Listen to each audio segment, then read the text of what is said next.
برائے علی و اولاد علی صلوات.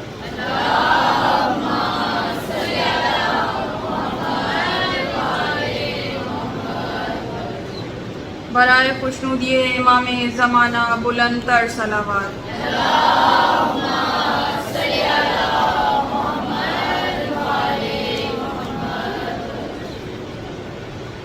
سب سے پہلے مومنات کی طرف سے کچھ دعاؤں کی درخواست ہے. سب مل کر اجتماعی طور پر دعا کرتے ہیں پروردگار عالم تمام مومنین و مومنات کی مشکلات کو دور فرمائے. سب سے پہلے تو جنہوں نے صحت کے لیے، تندرستی کے لیے اور بیماری سے شفا یابی کے لیے دعا کی درخواست کی ہے، رخسانہ بی بی، اس کے علاوہ اینا علی اور پروین، ان تین نے درخواست کی ہے کہ پروردگار عالم انہیں صحت کاملہ اور شفا کاملہ جلد از جلد عطا فرمائے.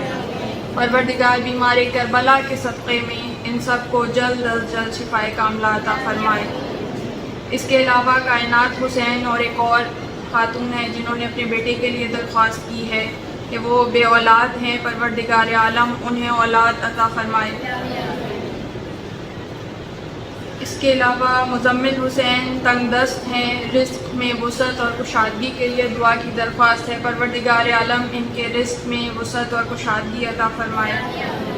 اور اس کے علاوہ جتنی بھی مومنات یہاں پہ موجود ہے، پروردگار عالم غیب سے اپنے خزانوں کے در ان کے لیے کھول دیں اور رزق میں کشادگی کشائش عطا فرمائے.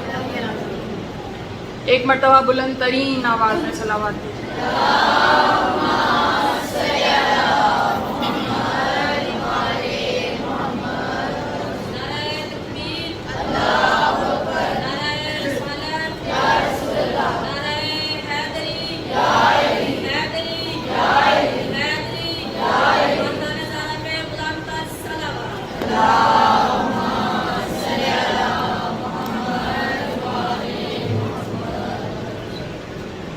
اعوذ باللہ من الشیطان اللعین الرجیم.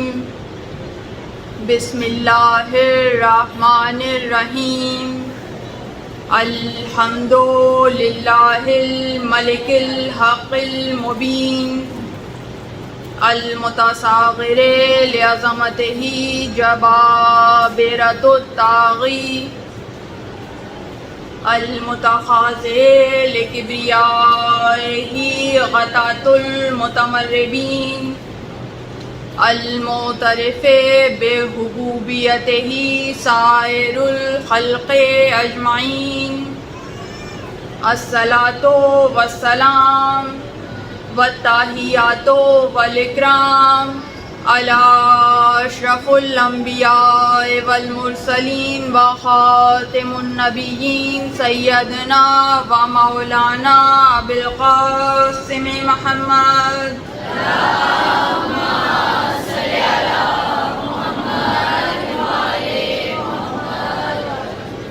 وأہلِ بیتہ الطیبین الطاہرین المعصومین المظلومین. اما بعد فقد قال اللہ سبحانہ وتعالی فی محکم کتابہ المبین. بسم اللہ الرحمن الرحیم. بقیت اللہ خیر لکم ان کنتم مؤمنین. صلوات.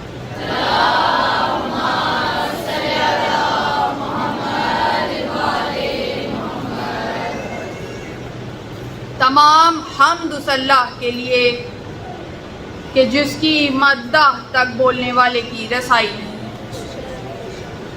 جس کی نعمتوں کو گننے والے گن نہیں سکتے، نہ کوشش کرنے والے اس کا حق ادا کر سکتے ہیں، نہ بلند پرواز ہمتیں اسے پا سکتی ہیں، نہ عقل و فہم کی گہرائیاں اس کی تہ تک پہنچ سکتی ہیں. اس کے کمال ذات کی کوئی حد معین نہیں، نہ اس کے لیے توصیفی الفاظ ہیں، نہ اس کی ابتدا کے لیے کوئی وقت ہے کہ جسے شمار میں لایا جا سکے، نہ اس کی کوئی مدت ہے کہ جو کہیں پہ ختم ہو جائے. صلوات بھیجیے.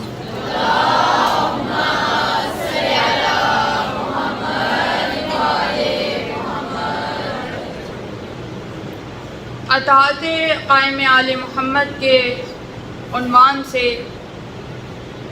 عشرہ مجالس سے مسلسل خطاب جاری ہے اور آج گفتگو اپنے چوتھے مرحلے میں داخل ہو گئی اور مستقل کوشش و کاوش یہ ہے کہ اس ذات سے متوسل ہوتے ہوئے ہم ان طریقوں پہ غور کریں کہ جس کے ذریعے نہ صرف ہماری معرفت زیادہ ہو بلکہ اس ذات کے ساتھ ایسا تعلق استوار ہو سکے کہ جس کے نتیجے میں جو اطاعت کا سلیقہ ہے، جو اطاعت کا طریقہ ہے، جو اطاعت کا قرینہ ہے وہ ہمیں سمجھ میں آ سکے۔ اور اطاعت کا سلیقہ، طریقہ، قرینہ ہر انسان اپنی عقل کے مطابق اگر درک کرنے کی کوشش کرے گا تو ضروری نہیں ہے کہ وہ اس صحیح طریقے کو درک کر سکے کہ جو اطاعت کا صحیح طریقہ ہے۔ جس کی اطاعت کرنی ہے، جو واجب الاطاعت ہستیاں ہیں، ان کی اطاعت کا قرینہ جو پروردگار عالم نے انہی ہستیوں کے ذریعے ہم تک پہنچایا، جب تک ہم اس طریقے کو نہیں سمجھیں گے تب تک ہم کتنی بھی کوشش کریں ہم کامیاب نہیں ہو سکتے۔ اس لیے ان کی بارگاہ میں زانوئے ادب طے کرنا، ان کی بارگاہ سے آ کے سیکھنا ضروری ہے۔ تو جیسے کہ نفس کے متعلق مستقل گفتگو ہو رہی ہے کہ ہم اپنے نفس کی تربیت کریں، اس لیے کہ اگر نفس تربیت یافتہ ہوگا تو اسی کے نتیجے میں انسان اطاعت کا حق ادا کر سکتا ہے۔ اس لیے کہ جہاں نفس کی تربیت وجہ خلقت انسانیت ہے، ہمیں خلقی اس لیے کیا گیا کہ ہم اپنے نفوس کی تربیت کریں۔ یہ نفس کی تربیت کرنا ہی ہمارا امتحان ہے، اور جب ہم اپنے نفوس کی تربیت کریں گے تو اسی کے نتیجے میں ہم اپنے نفوس کو اس طرح سے پاک کر سکیں گے کہ وہ اطاعت کا حق ادا کر سکیں۔ اور نفوس کو پاک کرنے کا طریقہ، نفوس کے تزکیے کا طریقہ، نفوس کی تربیت کا طریقہ، اس کے لیے جو پری ریکوزٹ ہے، جو ضروری چیز ہے، جو سب سے اہم ضرورت ہے، وہ میں نے آپ کے سامنے عرض کی کہ جب تک وہ نہیں ہوگی تب تک نفس پاک نہیں ہو سکتا۔ تو ضرورت کس بات کی ہے نفس کو پاک کرنے کے لیے؟ ضروری چیز کیا ہے کہ پروردگار عالم کی طرف سے معین کردہ طاہر و مطہر کچھ ایسے نفوس قدسیہ کہ جو اس کی طرف سے متعین کردہ ہیں، ان کی بارگاہ سے متمسک ہوا جائے۔ ان کی بارگاہ سے متمسک ہوئے بغیر ہمارے نفوس پاک نہیں ہو سکتے۔ اگر ان کی بارگاہ سے متمسک نہیں ہوں گے تو کچھ بھی کر لیں، نفوس سے نجاست دور نہیں ہو سکتی، نفوس پاک نہیں ہو سکتے۔ نفوس کے پاک ہونے کے لیے ان کی بارگاہ میں حاضری ضروری ہے کہ جنہیں پروردگار عالم نے طاہر بھی بنایا، مطہر بھی بنایا، اور اسی وجہ سے بنایا، اس لیے کہ اگر ان میں عیب ہوتا تو ممکن نہیں تھا کہ وہ دوسروں کو عیوب سے پاک کر سکتے، دوسروں کو عیوب سے پاک کر سکتے۔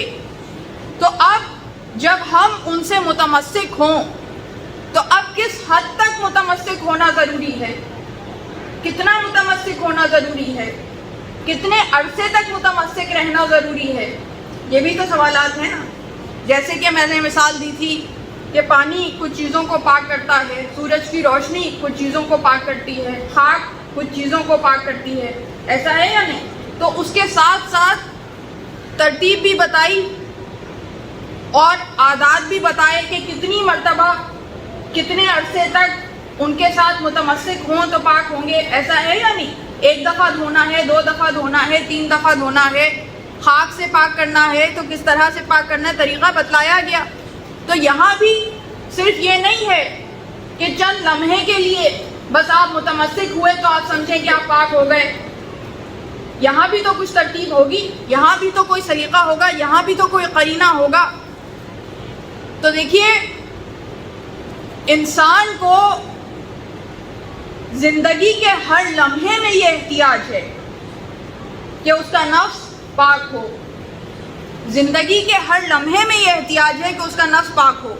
کوئی انسان زندگی کے کسی لمحے میں یہ دعویٰ نہیں کر سکتا کہ اب میں نے اپنے نفس کو مکمل طور پر پاک کر لیا, اب آنے والی زندگی میں میری زندگی میں کوئی احتیاج نہیں ہے کہ مجھے طہارت کی احتیاج رہے. ایسا تو نہیں ہے. ہر انسان ہر لمحے میں محتاج ہے, ہر لمحے میں محتاج ہے. کوئی دعویٰ نہیں کر سکتا سوائے معصومین علیہ السلام کے, سوائے ان کی ذوات مقدسات کے. کوئی یہ دعویٰ نہیں کر سکتا کہ ہم زندگی کے ہر آن, ہر لحظہ, ہر لمحے میں پاک ہیں. نہیں دعویٰ کر سکتے. تو جب یہ دعویٰ نہیں کر سکتے تو اس کا مطلب یہ ہے کہ ہمیں زندگی کے ہر لمحے میں احتیاج ہے کہ ہم کچھ ایسی مطہر شخصیات سے متمسک رہیں, ہر وقت تعلق میں رہیں, ہر وقت آن میں رہیں, تاکہ طہارت کا سلسلہ جاری رہے. طہارت کا سلسلہ جاری رہے. اس لیے کہ ایک لمحے کے لیے بھی اگر تعلق منقطع ہوا, ایک لمحے کے لیے بھی اگر تعلق ٹوٹ گیا, تو اس کا مطلب ہے کہ واپس نجاست کی طرف پلٹ جائیں گے, واپس نجاست کی طرف پلٹ جائیں گے. اب نجاست سے مراد یہاں جسمانی نجاست مراد نہیں ہے, یہاں نفس کی نجاست مراد ہے, یہاں روح کی نجاست مراد ہے.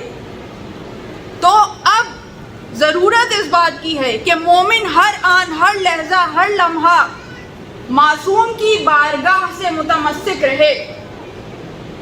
تو ہر آن, ہر لحظہ, ہر لمحہ معصوم کی بارگاہ سے کیسے متمسک رہا جا سکتا ہے؟ کہ دیکھیے, جب ان شخصیات کو ولی بنایا, ان شخصیات کو ولی بنایا, ولی کا کیا مطلب ہے؟ ولی کے بہت سارے معنی لیتے ہیں. دوسرے لوگ آسان آسان معنی لیتے ہیں تاکہ زیادہ اطاعت نہ کرنی پڑے. کبھی کہیں گے دوست ہے, کبھی کہیں گے بس محبت کرنی ضروری ہے. نہیں, ولی کے معنی کیا؟ کہ جو آپ کا رہنما ہے, جو آپ کا رہبر ہے, جو آپ پہ حق رکھتا ہے, جس کی اطاعت فرض ہے, وہ ولی ہے. تو جو ولی ہے جب تک اپنے نفس کو اس کے تصرف میں نہیں دیں گے, جب تک اپنے نفس کو مکمل طور پہ اس کے تصرف میں نہیں دیں گے, تب تک یہ نہیں سمجھا جا سکتا کہ ہم نے وہ منزلیں طے کر لی کہ جو نفس کی طہارت کے لیے ضروری ہیں, جو نفس کے تزکیے کے لیے ضروری ہیں. اب تصرف میں دینے کا کیا مطلب؟ تصرف میں دینے کا کیا مطلب؟ اب یہ ایک چیز ہے, فرض کریں یہ کاغذ ہے, یہ آپ کا ہے, آپ حق ملکیت رکھتے ہیں, آپ کا کاغذ ہے, لیکن آپ نے کچھ وقت کے لیے مجھے دے دیا, تو کچھ وقت کے لیے وہ میرا ہے, میرے استعمال میں ہے, لیکن ہے آپ کا ہی. ایسا ہے یا نہیں؟ کہلائے گا آپ کا ہی. آپ سمجھیں گے بھی اسے اپنا, کہیں گے بھی اسے اپنا, نظریں بھی اس پہ ہوں گی کہ میرا کاغذ استعمال کر رہی ہیں, میرا کاغذ استعمال کر رہی ہیں. لیکن اگر آپ نے خود کو اس سے ڈیٹیچ کر لیا اور مجھے مستقل طور پہ دے دیا کہ یہ اب آپ کا ہے, اب میرا اس پہ کوئی حق نہیں, یہ اب آپ کا ہوا, آپ کے تصرف میں ہو گیا, آپ کے تصرف میں ہو گیا, یعنی اب آپ اسے جیسے چاہے استعمال کریں, جیسے چاہے استعمال کریں, جیسے چاہے ڈھال لیں. چاہے تو کاغذ رکھیں, سالم رکھیں, چاہے تو پرزہ پرزہ کر دیں, چاہے تو اپنے پاس رکھیں, چاہے تو کسی کو عطا کر دیں. میرے تصرف میں دے دیا تو اب آپ اس سے ڈیٹیچ ہو جائیں گے, اب آپ اسے اپنا نہیں سمجھیں گے. اسی طرح سے اپنے نفس کو ولی برحق کے تصرف میں دینا ضروری ہے. اب اس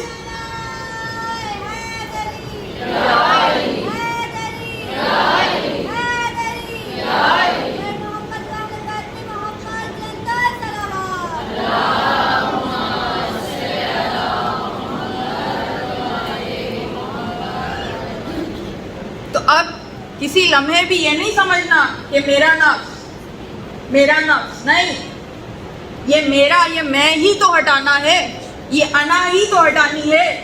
جب تک یہ انا حائل رہے گی تب تک تزکیہ نفس ممکن نہیں ہے۔ اس کا مطلب کنیکشن پوری طرح سے نہیں ہوا۔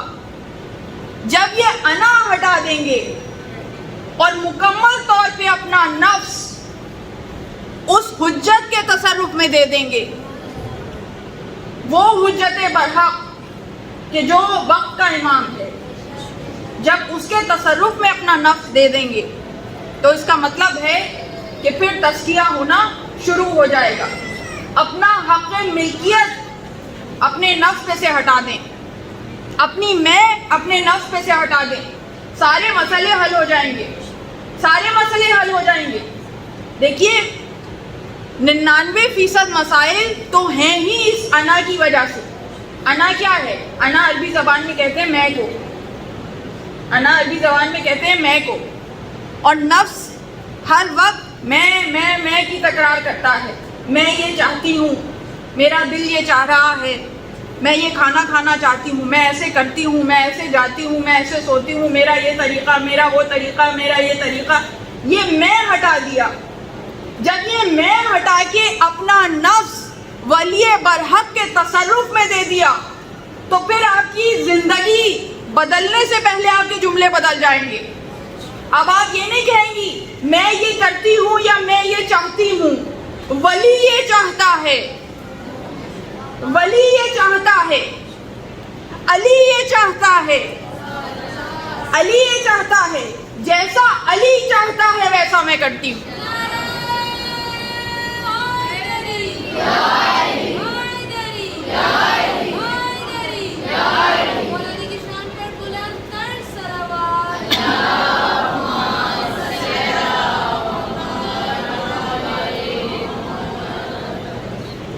تو جیسا علی چاہتا ہے میں ویسا کرتی ہوں۔ میں تو ہوں ہی نہیں، میں تو ختم ہو گئی، انا تو ختم ہو گئی، مٹا دیا انا کو۔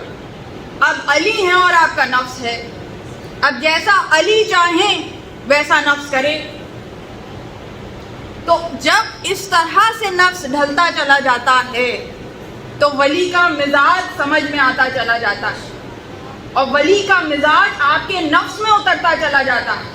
اب آپ کی پسند کوئی اہمیت نہیں رکھتی، آپ کی تکلیف کوئی اہمیت نہیں رکھتی، آپ کا آرام کوئی اہمیت نہیں رکھتا۔ ہر وقت نگاہ مومن مزاج ولی پہ رہتی ہے۔ وہ جیسا اشارہ کریں، وہ کیا چاہتے ہیں، وہ کیسا عمل چاہتے ہیں، ہر آن، ہر لہجہ، ہر لمحہ۔ گھر میں ہیں تو بھی یہ سوال کہ وہ کیسی گھریلو زندگی ہم سے گزروانا چاہتے ہیں۔ اگر درسگاہ میں ہیں، یونیورسٹی میں ہیں، وہ کیسا طالب علم ہمیں بنانا چاہتے ہیں۔ اگر باہر ہیں، لوگوں سے میل جول کر رہے ہیں، وہ کیسا میل جول مومنین کے ساتھ ہم سے رکھوانا چاہتے ہیں۔ اگر مجلس میں ہیں تو وہ کیسی عزاداری ہم سے چاہتے ہیں۔ کوئی بھی ایک ایسا سوال ہے جس کا جواب کسی کو نامعلوم ہو؟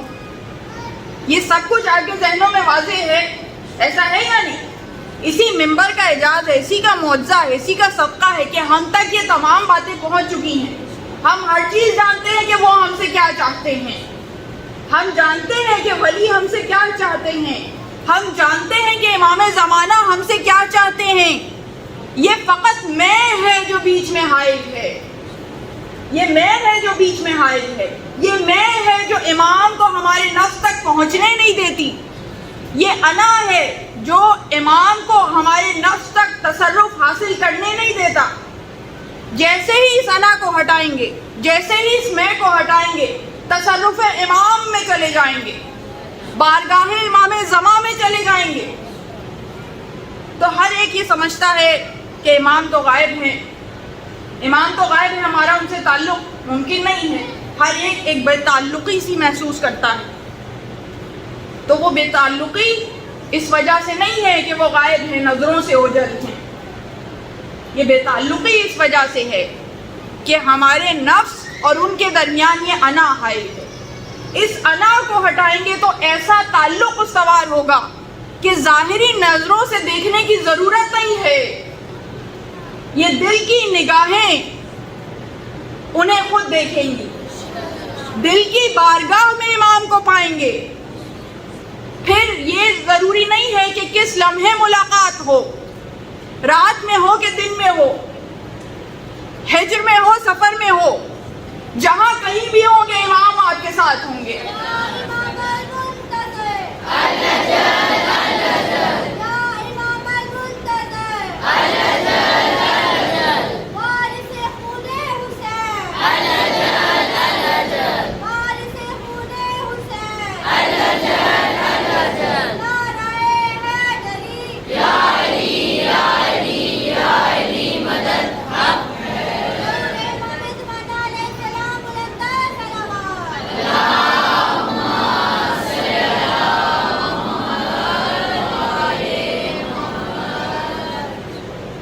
تو یہ کنجی ہے، تزکیہ نفس کی کنجی یہ ہے کہ اپنے نفس کو امام کو سونپ دیں، اپنے نفس کو امام کو سونپ دیں، اپنے وجود کو امام کو سونپ دیں، اور صرف زبانی طور پہ نہیں، روحانی طور پہ دل سے ایک مرتبہ مصمم ارادہ کرے کہ اب مولا، اب آج سے میں ختم، بس تو ہی تو، میں ختم، بس تو ہی تو۔ اور جب وہی وہ ہوں گے، جب وہی وہ ہوں گے تو پھر نجاست کا کوئی شائبہ ہو سکتا ہے، تزکیہ نفس میں کوئی شک ہو سکتا ہے؟ پھر آپ کا نفس ایک ایسے آئینے کی مانند ہوگا کہ جس پہ ولایت کی تجلی پڑتی ہے تو ایسی شعائیں منعکس ہوتی ہیں کہ جس سے فقط آپ کی زندگی منور نہیں ہوگی، آپ کے ارد گرد جتنے لوگ ہیں ان کی زندگی منور ہوگی۔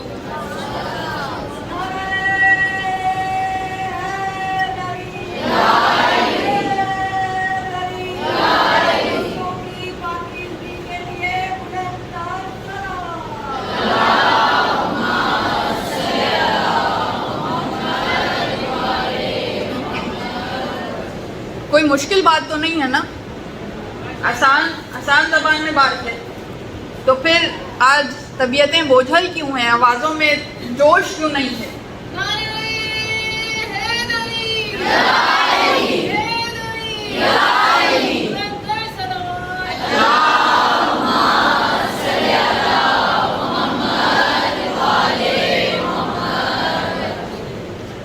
تو جس لمحے آپ نے یہ ارادہ کیا اور اپنے آپ کو مولا کو سونپ دیا، بس میں ختم، اب تو ہی تو،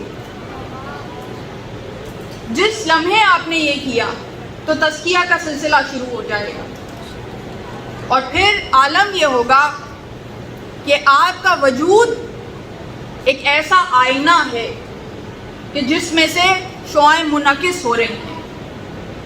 اور یہ آئینہ وہ آئینہ نہیں ہے، دو طرح کے آئینے ہوتے ہیں، ایک تو جس میں ہم اپنا عکس دیکھتے ہیں، وہ آئینہ وہ ہوتا ہے کہ جس پہ جب شعاع پڑتی ہے، فزکس کا لا ہے کہ جب لائٹ پڑتی ہے تو وہ لائٹ ریفلیکٹ ہوتی ہے۔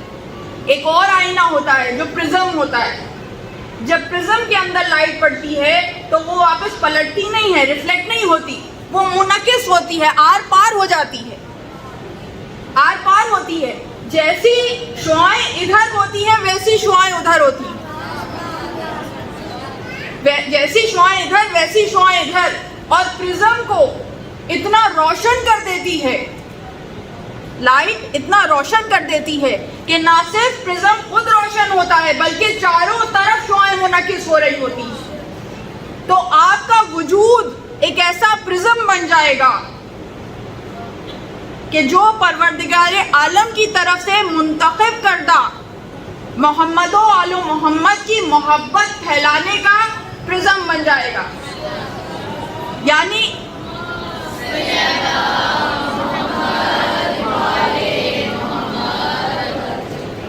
یعنی دنیا میں محبت مودت آل محمد پھیلانے کے لیے آپ کے وجود کو استعمال کیا جائے گا۔ کس قدر متبرک ہو جائے گا آپ کا نفس۔ اب تک تو آپ کو پاکیزگی کا خیال تھا، تزکیے کا خیال تھا، آپ تو تزکیہ چاہتے تھے، طہارت چاہتے تھے، اور یہاں آپ اتنے متبرک ہو گئے اتنے اعلیٰ درجے پہ فائز ہو گئے.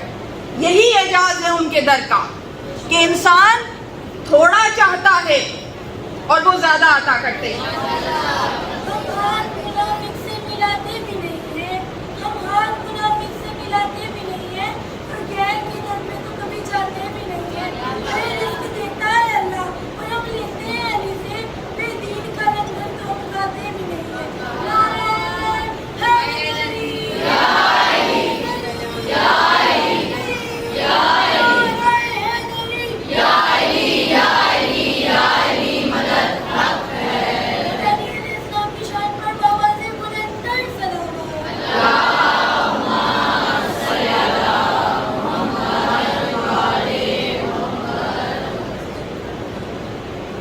تو یہ وہ مرحلہ ہے کہ جب آپ نے یہ کام کر لیا تو پھر آپ تھوڑا مانگیں گے زیادہ عطا ہوگا، قلیل مانگیں گے کثیر ملے گا.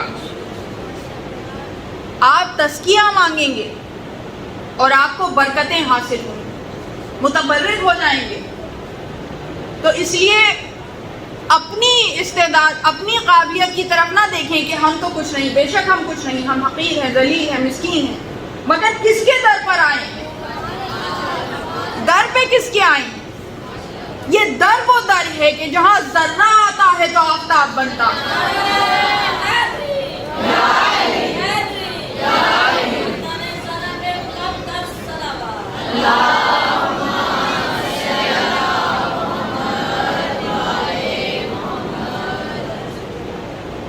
تو اسی احساس کے ساتھ کہ ہم تو ذرہ ہیں، ہم تو حقیر ہیں، ہماری تو کوئی حیثیت ہی نہیں، مگر مولا امید ہے تو آپ سے. آپ کے در پہ آئے ہیں اور خود کو حوالے کر دیا. اب آپ ہیں کہ جو ذرے کو آفتاب بنائیں، اور ان کی صلاحیت پہ تو کسی کو شبہ نہیں، ان کی صلاحیت پہ تو دشمنوں کو بھی شبہ نہیں، ان کی صلاحیت کو تو سب مانتے ہیں. تو بس ان کی صلاحیت پہ بھروسہ کرنا ہے، اپنی نیت کو خالص کرنا ہے، اس میں کو ہٹا دینا. یہ میں کو ہٹانا، انا کو ہٹانا ہی نیت کو خالص کرنا. نیت کیا ہے؟ قربتاً الی اللہ، صرف اللہ کے لیے اور کچھ نہ ہو. جیسے میں نے کہا نا، میں نہیں ہو بس تو ہی تو. یہ ہے قربتاً الی اللہ. پورا فلسفہ دین کا یہ ہے کہ میں کو ہٹا دینا، تو ہی تو، بس تو ہی تو. تو جب یہ ورد ہر وقت آپ کے ذہن میں ہوگا، زباں پہ ہوگا، آپ کے مزاج میں ہوگا، تو پھر تزکیے کی منازل طے ہوتی چلی جائیں گی. اور یہ گفتگو انتہائی اہم تھی اور آنے والی گفتگوؤں کے لیے بھی انتہائی اہم پری ریکویزٹ کی حیثیت رکھتی ہے، اس لیے کہ یہ ریکوائرمنٹ ہے. یہ پوری ہوگی تو آگے کی باتیں ہوں گی، آگے کی منزلیں طے ہوں گی. پہلا اسٹیپ پورا ہوگا تو ہی منزلیں طے ہوں گی.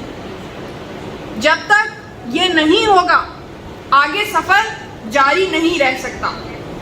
اگر یہ نہیں ہوگا تو پھر ایسے ہوگا کہ جیسے ایک برتن کے اوپر سے پانی ڈالتے رہیں، وہ اندر جذب نہ ہو، اندر جائے نہیں، بس اوپر سے بہہ کے بہتا چلا جائے، باہر نکلتا چلا جائے، اندر جا ہی نہیں رہا. تو برتن کے اندر جانے کے لیے ضروری ہے کہ نفس میں کشادگی اور وسعت پیدا ہو جائے. جب نفس میں وسعت پیدا ہوگی تو پھر یہاں سے جو بھی علم ہوگا، جو بھی علم عطا ہوگا، میری طرف سے نہیں ہوگا، اس ممبر کی طرف سے عطا ہوگا. میری کوئی حیثیت نہیں ہے، میں تو ہٹا دیا، میں تو ہوں ہی نہیں، میں تو ہوں ہی نہیں، جو ہے اس ممبر کی طرف سے ہے. جب عطا ہوگا اور نفس میں وسعت ہوگی تو پھر خود بخود راستے کھلتے چلے جائیں گے، تو پھر خود بخود عرفان کے راستے کھلتے چلے جائیں گے. یہ عرفان کی راہ ہے جس کی طرف میں آپ کو لے جانا چاہ رہی ہوں. وقت قلیل ہے، کل 9 گھنٹے ہوتے ہیں ہمارے پاس. اس میں ظاہر ہے کہ مکمل علم عرفان تو نہ میری اتنی استعداد ہے کہ میں پڑھا سکوں، لیکن کچھ ایسی کنجیاں آپ تک پہنچ جائیں کہ جو پورا سال آپ کے کام آئیں. بس یہ کوشش ہے. اور اگر اس میں کامیاب ہو گئی کہ کچھ لوگوں تک بھی یہ کنجیاں پہنچ گئیں تو پھر سمجھے میری محنت سوارت ہو گئی. کچھ لوگوں تک بھی یہ مفاتی پہنچ گئی، کنجیاں پہنچ گئی، چابیاں پہنچ گئی، تو پھر میری محنت سعارت ہے. اور دیکھیے یہ جو کنجیاں ہیں، اب یہ ہر طرح کے علم کو سامنے رکھتے ہوئے جتنی ریسرچ ہیں جو سائیکولوجیکل آسپیکٹ سے ہوئیں، اسپریچول آسپیکٹ سے ہوئیں، اور جو مسلمانوں نے نہیں کی، نان مسلمس نے کی ہیں یا انہوں نے کی ہیں ان سائنٹسٹ نے کہ جو دین پہ یقین ہی نہیں رکھتے، کسی دین کو نہیں مانتے، ان کی ریسرچ کے مطابق بھی انسان کی زندگی میں ایک ایسا پہلو ہے جسے وہ اسپریچولیٹی کا نام دیتے ہیں. ہم روحانیت کہتے ہیں، علم عرفان کہتے ہیں، انگلش میں اسپریچولیٹی کہتے ہیں. اور آپ کو حیرت ہوگی کہ جو بے دین لوگ ہیں وہ بھی اسپریچولیٹی کو مانتے ہیں اور اس کو ایک پلر سمجھتے ہیں. ماڈرن سائیکالوجی میں اس کی ایک اہمیت ہے. 1960s کے اینڈ سے یہ علم بڑھتا چلا گیا اور اس میں مختلف تھیوریز آتی چلی گئیں.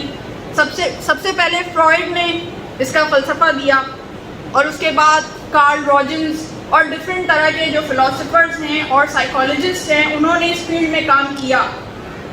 بہت سے ایسے بھی آئے بیچ میں جنہوں نے اسپریچولیٹی کو ہٹانے کی کوشش کی، مگر جیسے ہی اسپریچولیٹی کو ہٹاتے تھے تو انسان کے ذہن کی جو عمارت ہے، انسان کی نفسیات کی جو عمارت ہے وہ فوراً ڈھہ جاتی تھی. انسان کی نفسیات کی عمارت جس ستون پہ کھڑی ہوئی ہے اس کا نام روحانیت ہے، جس ستون پہ کھڑی ہے اس کا نام اسپریچولیٹی ہے. یہ وہ بھی مانتے ہیں جو خدا کو نہیں مانتے، یہ وہ بھی مانتے ہیں جو دین کو نہیں مانتے. پوری ذمہ داری کے ساتھ بات عرض کر رہی ہوں کیونکہ میں اسی سبجیکٹ کی اسٹوڈنٹ ہوں، اسی میں ماسٹرز کیا ہے، اسی میں تھیسس لکھا ہے، تو پوری ذمہ داری سے یہ بات آپ کے سامنے عرض کر رہی ہوں. یعنی ہمارے پاس وہ کلائنٹس بھی آتے ہیں جو ایتھیسٹ ہوتے ہیں، جو کسی دین کو نہیں مانتے، تو ان کو بھی جب ان کی ذہنی مشکلات کا حل ہم انہیں بتاتے ہیں، ذہنی علاج کرتے ہیں، مینٹل ہیلتھ کے ایشوز ہوتے ہیں ان کو حل کرتے ہیں، تو ان کے سامنے سب سے پہلی جو بات آتی ہے وہ اسپریچولیٹی کی آتی ہے کہ اسپریچولیٹی سے تمہارا کیا کنیکشن ہے. تو جو دین کو نہیں بھی مانتے انہیں بھی کچھ نہ کچھ کنیکشن اپنا اسپریچولیٹی سے بنانا پڑتا ہے، روحانیت سے بنانا پڑتا ہے. اس لیے کہ اگر روحانیت سے کنیکشن نہیں بنائیں گے، اسپریچولیٹی سے کنیکشن نہیں بنائیں گے تو پھر پاگل ہو جائیں گے. سارے نفسیاتی مسائل کی بنیاد یہ ہے کہ اسپریچولیٹی سے کنیکشن ویک ہوتا جا رہا ہے. دین سے کنیکشن، ہم تو یہاں ہے نا، ہمارا مجمع وہ ہے کہ جو پروردگار عالم کا کرم ہے، دین کو ماننے والا ہے، اور فقط دین کو ماننے والا نہیں ہے، دین برحق کو ماننے والا ہے. تو اس مجمع میں گفتگو ہو رہی ہے تو ظاہر ہے کہ اب مجھے ان الفاظ کا سہارا نہیں لینا پڑے گا جو ان کی سمجھ میں آتا ہے. آپ کی سمجھ میں تو سب آتا ہے، تو اب انہی الفاظ کے سہارے سے بات کروں گی. بیک گراؤنڈ میں نے آپ کو بتا دیا کہ یہ وہ بھی مانتے ہیں. تو ہمارے ہاں بھی اگر کوئی نفسیاتی مسائل پیدا ہو رہے ہیں ہماری کمیونٹی میں بھی، اور ہو رہے ہیں، یہ سمجھا نہیں جاتا، مینٹل ہیلتھ ایشوز پہ اتنی بات نہیں ہوتی، مگر تیزی کے ساتھ یہ ہمارے معاشرے میں بھی پھیل رہے ہیں، اور اس پہ بات کرنا معیوب سمجھا جاتا ہے کہ جس سے کوئی مینٹل ہیلتھ ایشو ہے تو وہ پاگل ہے.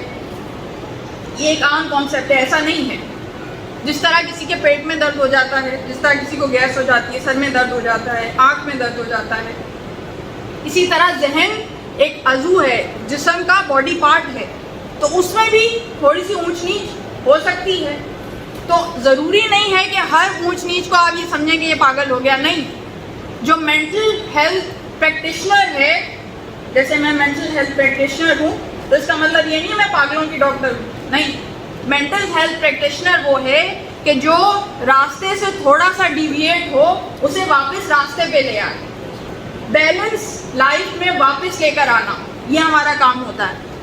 انٹل کہ اتنا بگاڑ پیدا ہو جائے کہ اب کیمیکل ڈسبیلنس کریٹ ہونا شروع ہو گیا، ایسے ہارمونز کریٹ ہونے شروع ہو گئے، تو پھر میڈیسن کی ضرورت پڑتی ہے اسے ٹھیک کرنے کے لیے. لیکن اس سے پہلے صرف باتوں کے ذریعے ہی، تھیراپی کیا ہے؟ یہ جو تھیراپی، کاؤنسلنگ، یہ باتوں کے ذریعے ہی اسے راہ راستے لایا جا سکتا ہے. تو دنیا یہ سمجھتی ہے کہ یہ جو ہم مجلسیں برپا کرتے ہیں یہ کوئی معمولی چیز ہے.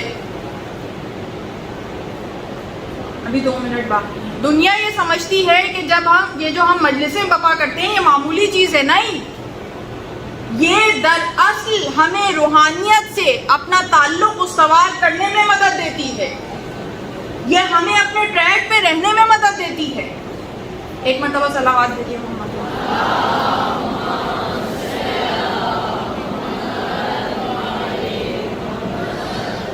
تو گفتگو اس مرحلے تک پہنچی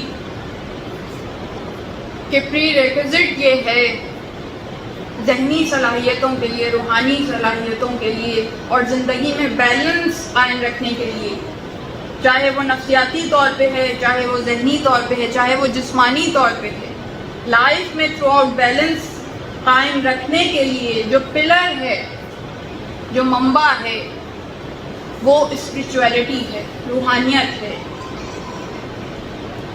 اب اس کو دوسرے الفاظ میں بیان کروں تو غیب سے تعلق ہے. روحانیت کیا ہے؟ غیب سے تعلق ہے. اسپریچولیٹی کیا ہے؟ غیب سے تعلق ہے. روح کسی کو کبھی دکھائی دی؟ اسپرٹ کبھی کسی نے دیکھی نہیں سکتے. اور قرآن کے آغاز میں ہی پروردگار عالم نے اعلان کیا کہ جو غیب پر ایمان رکھتے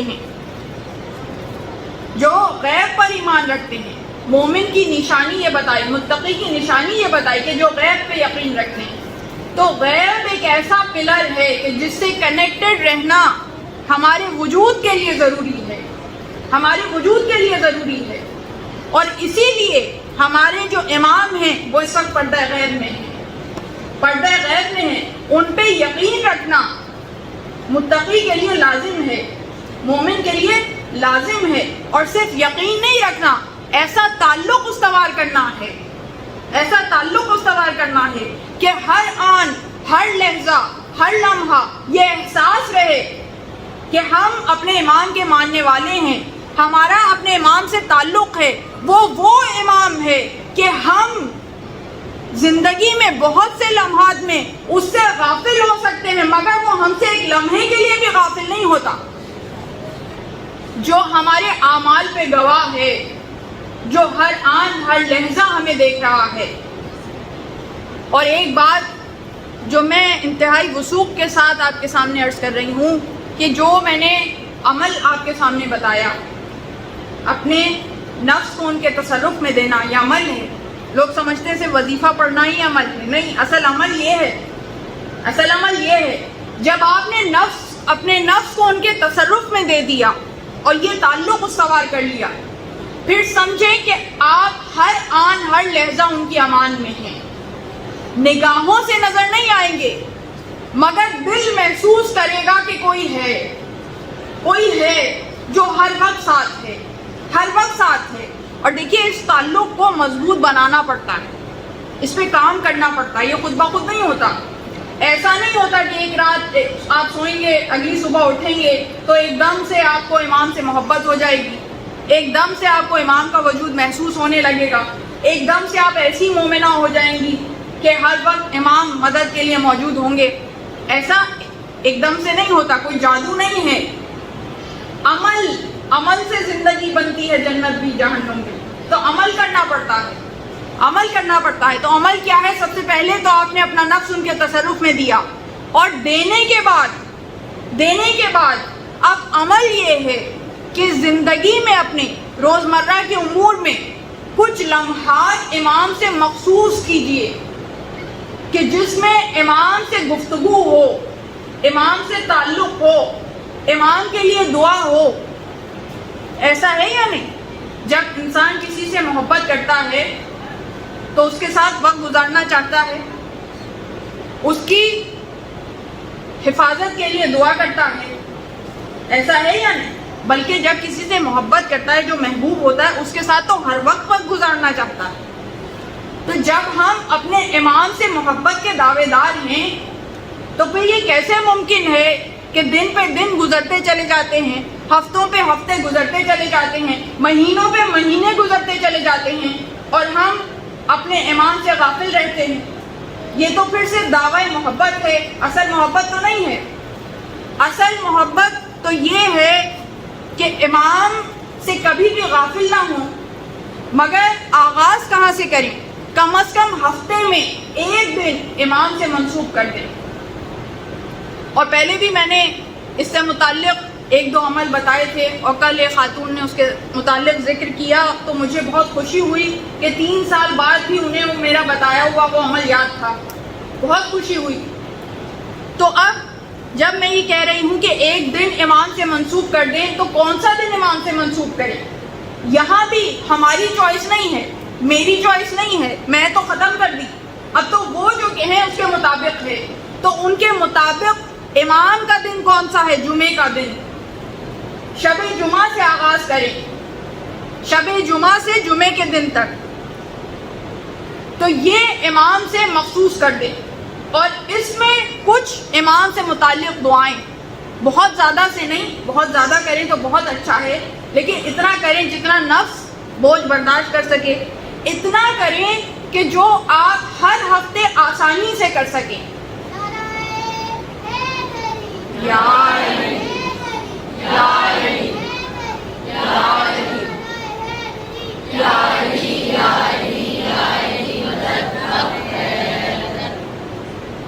بچی نے نعرہ لگایا تو اسی سے مجھے خیال آیا کہ سب سے چھوٹا وظیفہ کہ دعائے امام زماں ہی جمعے کے دن ایک خاص وقت مخصوص کر لیں اور صرف دعائے امام زماں ترجمے کے ساتھ سمجھ کے پڑھیں۔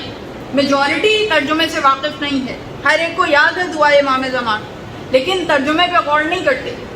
ترجمے پہ غور کرتے ہوئے سب سے مختصر وظیفہ یہ کہ جمعے کے دن یا شب جمعہ میں ایک وقت مخصوص کر لیں کہ یہ امام کے لیے میں یہ دعا پڑھ رہی ہوں، اور پورے دل کے ساتھ انہماک کے ساتھ پڑھیں۔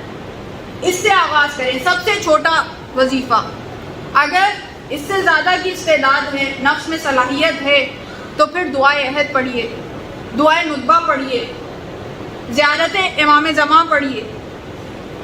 اور یہ وہ دعائیں ہیں کہ اگر جمعے کے دن آپ پڑھیں تو آپ کا ایسا خاص تعلق امام سے استوار ہوتا ہے۔ اور سمجھ کے پڑھیں، صرف عربی نہ پڑھیں، سمجھ کے پڑھیں۔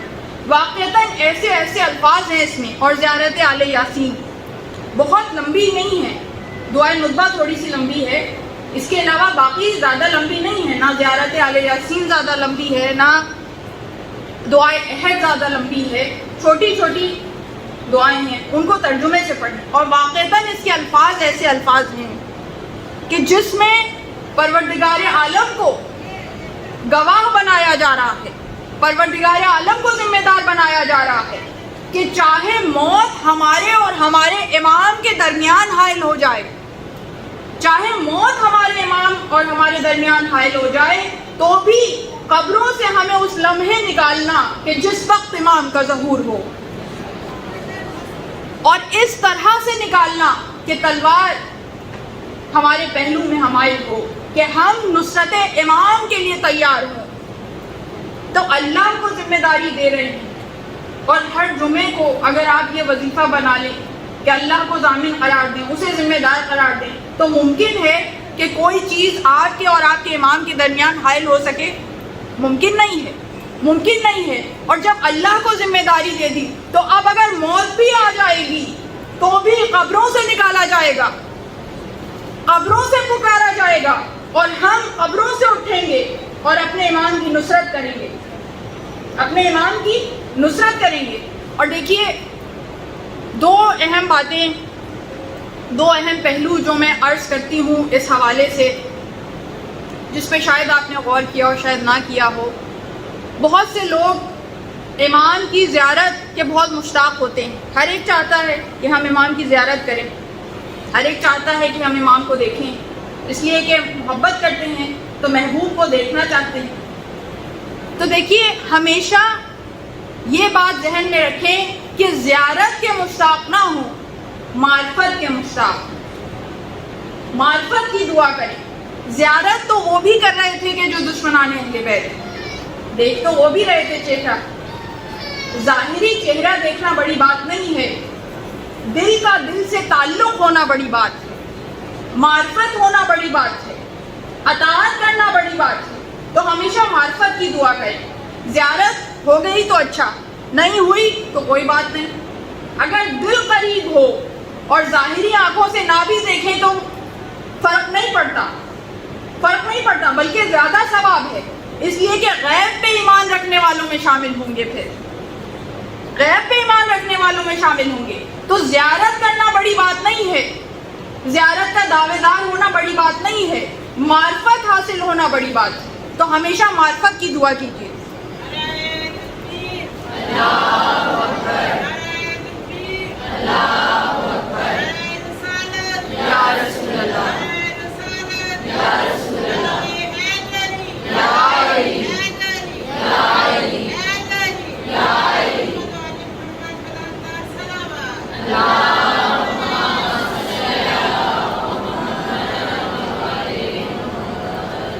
اور دوسری بات یہ ہے کہ شاید کچھ لوگ یہ سوچیں کہ بھائی انہوں نے تو بالکل ہی زیارت سے مایوس کر دیا, اب امام کو ہم دیکھ ہی نہیں سکیں گے.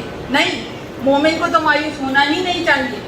جہاں میں یہ بات کہہ رہی ہوں کہ زیارت کے مشتاق نہ ہوں, وہ اس لیے بھی کہہ رہی ہوں کہ ایک تو زیارت معرفت سے افضل نہیں ہے, معرفت افضل ہے. دوسری یہ کہ زیارت تو مومن کو نصیب ہو ہی جائے گی.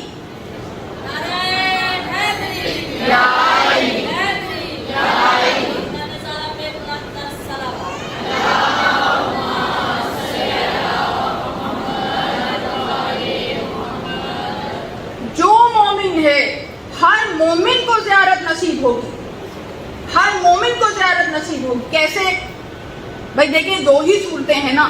یا تو ہماری زندگی میں امام کا ظہور ہو جائے گا انشاءاللہ, تو جب امام کا ظہور ہوگا تو مومن خود بخود مولا کی زیارت کر لے گا. ایسا ہے یا نہیں؟ ایسا ہے یا نہیں؟ اور اگر موت آ گئی اس سے پہلے تو, اور اگر ہم یہ دعائے عہد اور زیارت آل یاسین پڑھتے رہے تو انشاءاللہ قبروں سے نکالا جائے گا اور پھر زیارت کریں گے. ایسا ہے یا نہیں؟ ایک تیسری صورت بھی آپ کہیں کہ نہیں, ہو سکتا ہے کہ ہماری دعاؤں میں کچھ کمی رہ جائے اور ہمیں قبروں سے نہ نکالا جائے. تو تیسری صورت یہ ہے کہ جب مومن قبر میں جاتا ہے تو ایک نہیں, دو نہیں, 14 کے 14 مومن کی قبر میں آتے ہیں.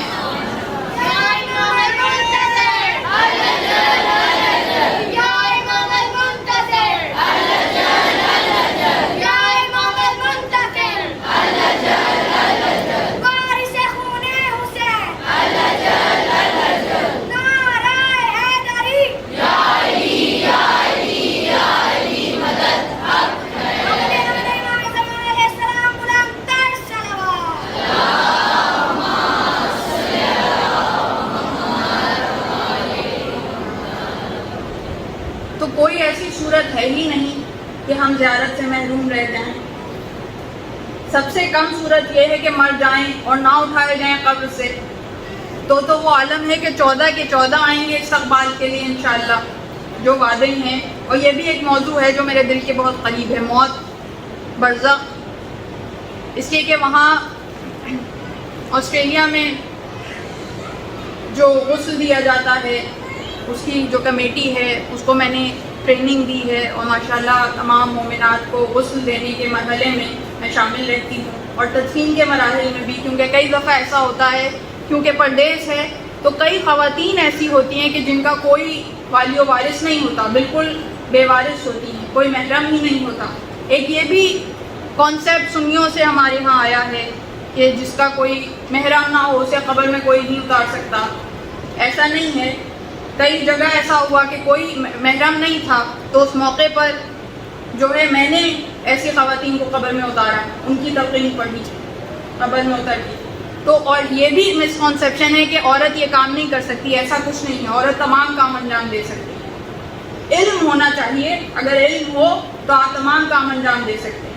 اور وہ تلقین جب آپ کو عربی زبان آتی ہے تو جب آپ تلقین پڑھیں گے, علم کے ساتھ پڑھیں گے, تو پھر ایسے ہے جیسے آپ گفتگو کر رہے ہیں کہ جب تم سے یہ سوال کیا جائے تو یہ جواب دینا, جب یہ سوال کیا جائے تو یہ جواب دینا, جب منکر نکیر پوچھیں کہ تمہارا امام کون ہے تو جواب دینا کہ علی ہیں. تو اس طرح سے گفتگو ہوتی ہے. تو پھر نہ کوئی خوف ہوتا ہے اور نہ کوئی پریشانی ہوتی ہے. تو جب امام آپ کے ساتھ ہیں, آپ پردیس میں بھی ہیں, تنہا بھی ہیں, میں گواہ ہوں اس چیز کی کہ جس کا کوئی خاندان نہیں ہے، وہ خواتین اس شاندار انداز میں ان کا تجہیز و تکفین ہوا اور پروردگار عالم نے ایسا انتظام کیا کہ خود بخود چیزیں ہوتی چلی گئی.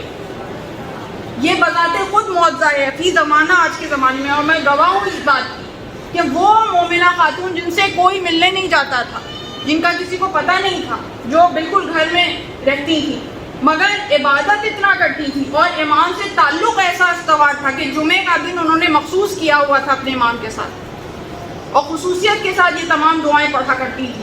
تو ان کی جب ڈیتھ ہوئی ہے تو اس موقع پر قبر سے لے کر اور غسل تک، اور غسل کے بعد کفن، اور کفن کے بعد تجہیز و تکفین، اور اس کے بعد مجالس جو ایصال ثواب کی، سب خود بخود اس طرح ہوتی چلی گئیں. اور لوگ جوق ان کی مجلس میں آ رہے تھے، اور کہاں سے آ رہے تھے نہیں معلوم، خود وہاں سے انتظام ہوا.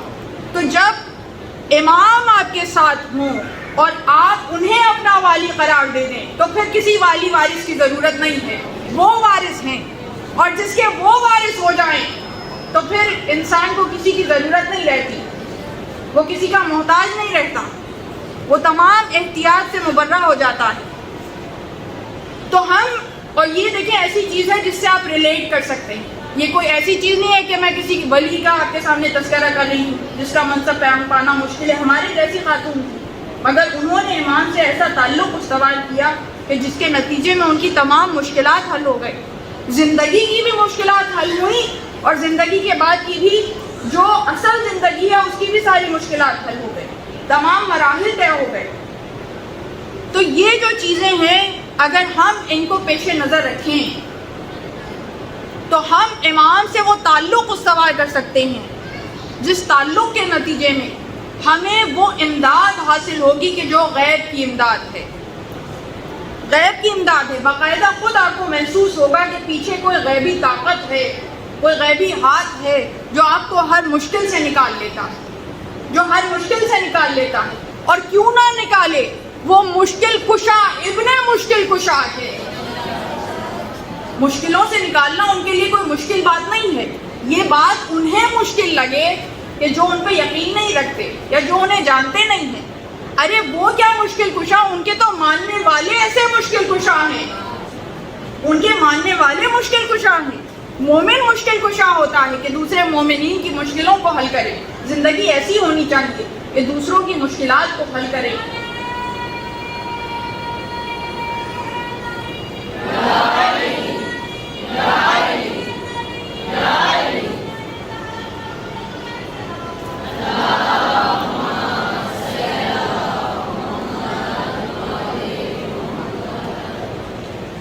تو زیارت کا شوق اپنی جگہ، معرفت کی دعا کیجیے، اس لیے کہ زیارت تو نصیب ہو ہی جائے گی. زیارت ہر مومن کو نصیب ہو جائے گی.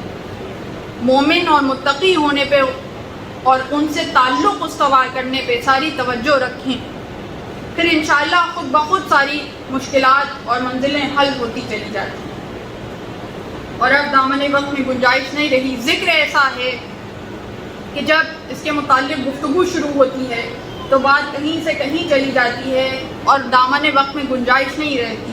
ابھی بھی بہت سے نکات ایسے تھے کہ جو آپ تک پہنچانے تھے مگر وقت اب کم رہ گیا.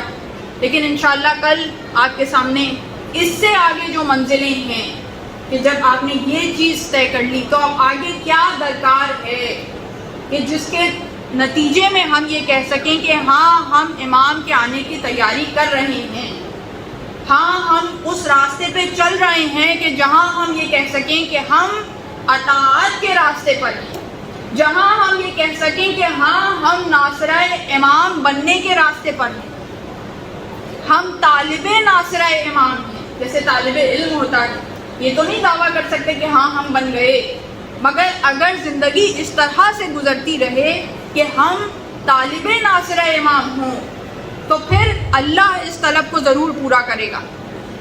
اللہ تو دلوں میں چھپی ہوئی دعاؤں کو پورا کر دیتا ہے. تو جب جس کسی کا سفر اس منزل کی جانب ہو تو منزل پر تو خدا خود پہنچا دے گا. اور پروردگار عالم نے تو یہ انتظام کیا ہے کہ تم منزل پر پہنچنے کی تمنا تو کرو، ہم منزل تم تک پہنچا دیں گے، ہم منزل تم تک پہنچا دیں گے۔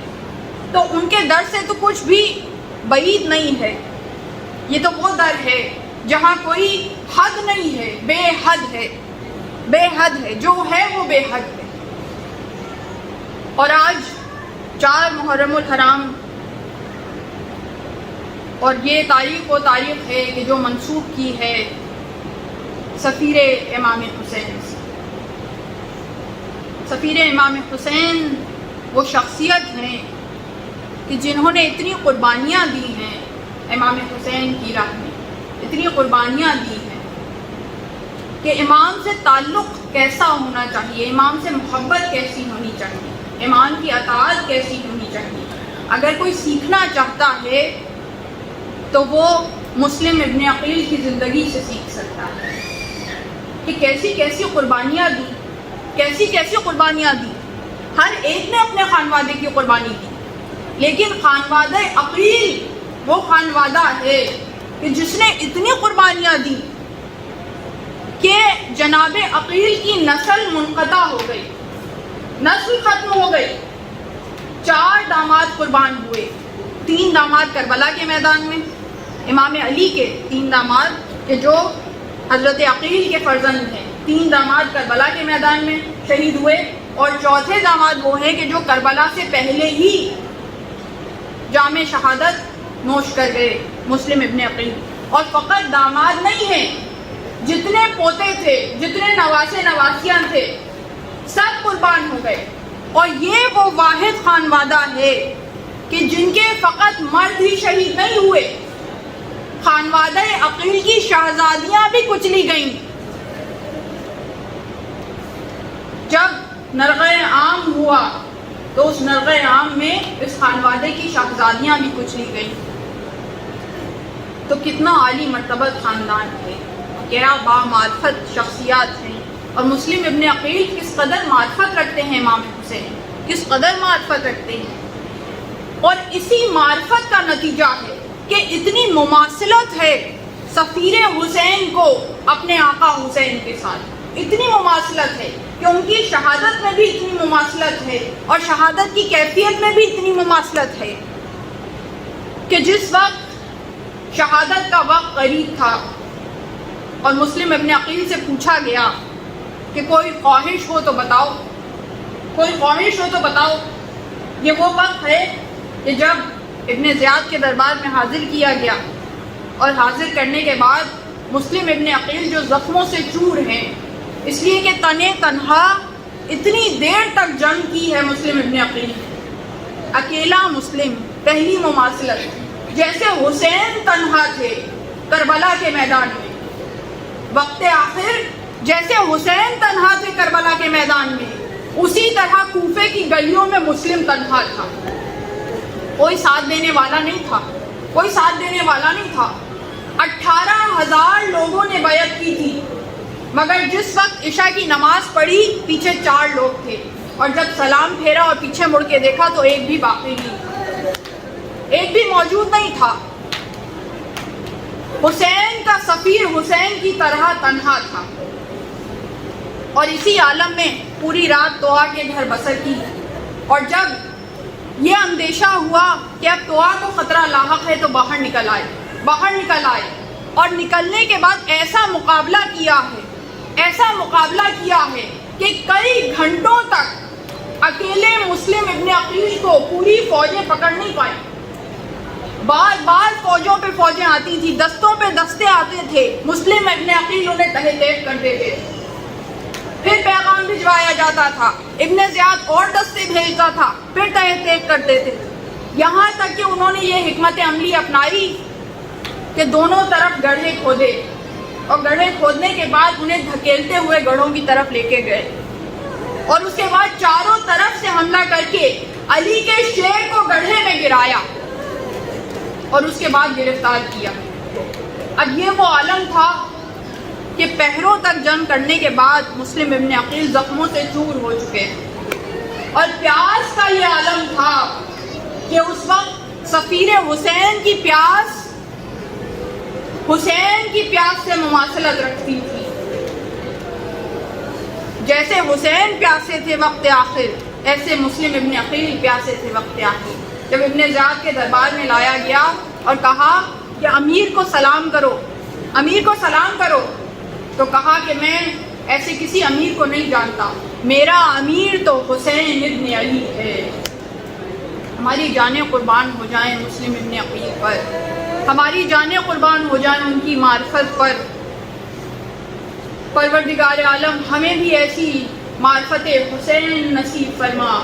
پروردگار عالم ہماری نسلوں میں بھی مسلم ابن عقیل جیسی معرفت عطا فرما. اور جب اس کے بعد پوچھا گیا کہ تمہاری کوئی آخری خواہش ہے، تو 3 خواہشوں کا اظہار کیا، جن میں سے کوئی خواہش بھی پوری نہیں ہوئی. کہ میرا کوئی قرض ہے تو وہ ادا کر دیا جائے، میرا جو پیغام ہے وہ حسین تک پہنچا دیا جائے، کہ یہاں کا رخ نہ کریں. کوئی بھی وصیت پوری نہیں کی گئی، یہاں تک کہ دارالامارہ کی چھت پہ لے جایا گیا، دارالامارہ کی چھت پہ لے جایا گیا اور پوچھا کہ اب تم کیا چاہتے ہو. اس وقت مسلم ابن عقیل نے پانی کی خواہش کی، پانی طلب کیا، کوزے میں پانی آیا. مگر جس طرح امام حسین وقت آخر پانی نہیں پی سکے، پانی نہیں پی سکے، امام حسین جس وقت آخر میدان میں آئے اور میدان میں آنے کے بعد مبارز طلبی کی، تو پہلے تو چاروں طرف سے حملہ ہوا، مگر امام حسین یکو تنہا تلوار نکال کر زین پہ زور دیتے ہوئے کھڑے ہوئے اور کہا کہ اب بھوکے کی جنگ دیکھو، اب پیاسے کی جنگ دیکھو، اب اس کی جنگ دیکھو جس کا کڑیل جوان بیٹا مارا گیا. اور گھوڑے کو دوڑاتے ہوئے نشیب تک گئے اور حضرت عباس کے لاشے کے پاس آ کر کہا بھیا عباس اٹھو، بھائی حسین کی جنگ دیکھو. بنی ہاشم کے جوانوں تمہیں کیا ہو گیا؟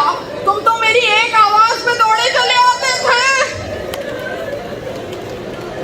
اب یکو تنہا حسین تھے، مگر حسین کی ہیبت ایسی ہے، اس سردار کی ہیبت ایسی ہے کہ وہ جو چاروں طرف سے فوجیں آئی تھیں وہ ڈر کے مارے پیچھے ہٹ گئیں. اب یکو تنہا حسین ہیں. ایک مرتبہ چاہا کہ فرات کے کنارے آ کر تھوڑی دیر کے لیے استراحت کریں اور ساتھ ہی وضو کریں. وضو کرنے کے لیے چلوئے آب بھرا، پانی بھرا ہاتھ میں، اور بھرنے کے بعد چہرے کے قریب لے جانا چاہتے تھے کہ دشمن یہ سمجھا کہ حسین پانی پینا چاہتے ہیں، پانی پینا چاہتے ہیں. 2 روایتیں ہیں، ایک روایت ہے کہ ادھر سے تیر چلا، دوسرا روایت ہے کہ پتھر چلے. تیر چلا یا پتھر چلے، جو بھی آلہ جنگ تھا وہ وہاں سے چلا اور ایسا چلا کہ حسین کی جبین مبارک زخمی ہو گئی. خون کا فوارہ نکلا اور اس خون کے فوارے کے نکلنے کے نتیجے میں اب وہ پانی قابل استعمال نہ رہا. مولا نے حسرت سے پانی کو دیکھا اور پانی کو پھینک دیا. یہی عالم سفیر کربلا کا تھا. جس وقت پانی پینا چاہا، اب لب پارا پارا ہیں، دندان مبارک شہید ہو چکے ہیں، پانی لبوں کے قریب لے کر گئے، پانی قابل استعمال نہیں رہا. ایک مرتبہ پیچھے کر دیا. سفیر حسین سمجھ گئے ارے میرا مولا بھی اسی طرح پیاسا دنیا سے جائے گا. اور اس کے بعد وہاں سے حکم ہوا، تلوار چلی، ارے مسلم کا سر علیحدہ ہوا، مسلم کا جسم علیحدہ ہوا. ارے مسلم کے جسم کو دارالامارہ کی چھت سے نیچے پھینکا گیا. بڑی مماثلتیں ہیں سفیر حسین کی حسین کے ساتھ. جس طرح حسین کا جسد اطہر، جس طرح امام حسین کا جسم 3 دن تک بھگورو کفن پڑا رہا، اسی طرح مسلم ابن عقیل کے لاشے کو 3 دن تک کفن نہیں ملا. ارے کفن تو کیا ملنا تھا، رسیوں سے باندھ کر کوفے کی گلیوں میں گھسیٹا گیا.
لعنت اللہ علی القوم الظالمین. بیوی ہمارا کو قبول کی.